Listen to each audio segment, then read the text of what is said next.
Oh, hi there, sir. Hey, welcome to my book signing. I think My name's Niccolo. I think the audience section is over there, Mr. Niccolo. I don't think you understand. This is my joint, not on my Christian campus. Oh, joint book sign.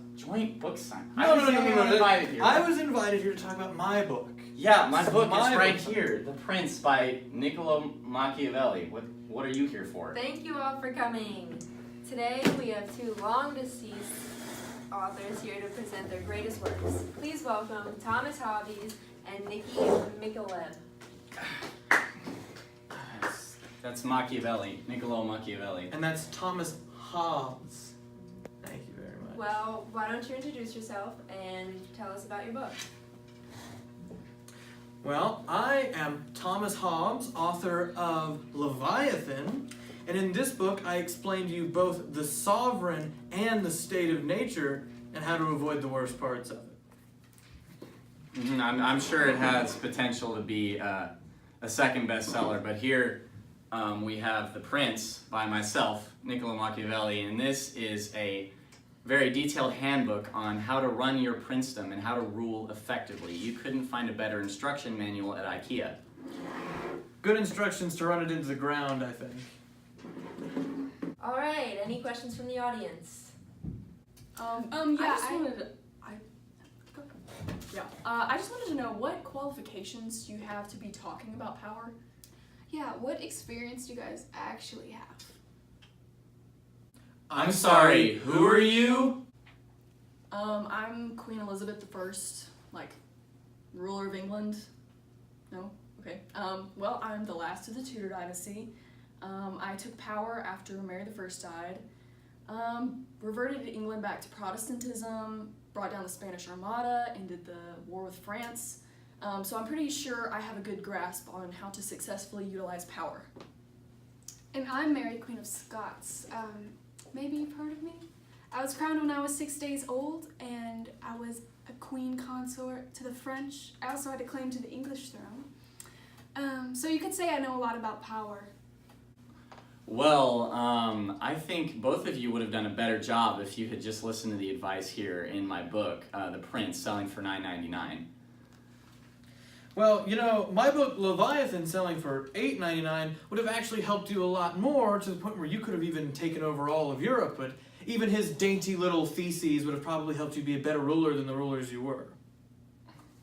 If you want to save a buck and buy that, by all means do. But in my book, I'll talk about how the kind of religion and philosophies you two used to rule were just not as effective. You can't use religion to rule, and even if you do, you can't actually believe it yourself. Maybe you can let the peasants believe it so they will stay in line. But in order to rule effectively, you can't have anything that's morally holding you back. You need to do what is right to retain your power. And the most effective rulers don't have morals. Just look at the Clintons. Borgias, look at the Borgias. Actually, England has been quite successful in the religion department. Henry VIII, Mary I, not our finest moments. But when I took power and reverted England back to Protestantism, the people got what they wanted. I passed the Act of Supremacy that put me back into the head of the church, which kept anything from getting out of hand. I passed the Act of Uniformity, which created a common prayer book. When you actually listen to the people you're governing, it does a lot of good, just saying. Well, now that might sound good and all, but you have to make sure that you separate religious and secular law. It's very important, if you want to be a good and powerful sovereign, that you don't confuse your people, even if it makes them happy. What you have to do is make sure that they're not trying to please God with one set of laws and you with another. It all has to be the same set of rules under one sovereign. Well, it all sounds easy when you say it like that, but when you have real power, it's not as simple. I had to hold together our country when it was divided in a war of religion. And even though I believed in Catholicism, I had to sacrifice that in order to keep my people happy. Who let these women in power anyway? Women just don't have the fortitude and courage to rule as I designed.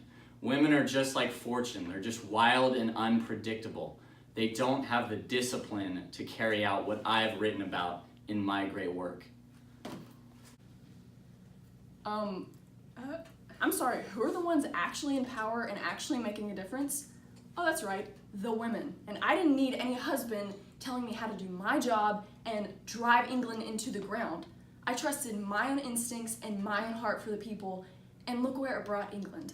I didn't need some theoretical philosophies about power. I just did it and did it the right way. And even when you do have a husband, it doesn't always work out. I was married, and all 3 of my husbands, the only thing they ever did was try to bring me down. Henry was a drunk, and he got so jealous that I had to get rid of him. And James, he forced me into a marriage that took away all my power as a ruler. You know, I think you both have a point about equality. Women are in fact equal to others, equally powerless to their sovereign who has full control of their lives, as I talk about in my book, Leviathan. Remember, it's only $8.99.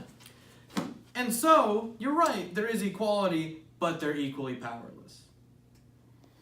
We'll just have to agree to disagree on this one. Anyway, Elizabeth, you're saying you didn't find a husband because you were married to England. I think you didn't have a husband because you couldn't find one. Have you ever heard of Bumble? Ladies' message first. Okay, first of all, Elizabeth didn't even need a man to be heard. She had England under her thumb the whole time. And didn't you write a book to someone who didn't even read it? Yeah, this coming from a woman whose best skills were blowing up her husband and dying before she had any real power. You know what? Maybe he deserved it. And that's a lot of courage coming from a glorified school teacher. Glorified school teacher? Well, I'll teach you a lesson. Alright, that's all we have today, folks. Thank you for coming.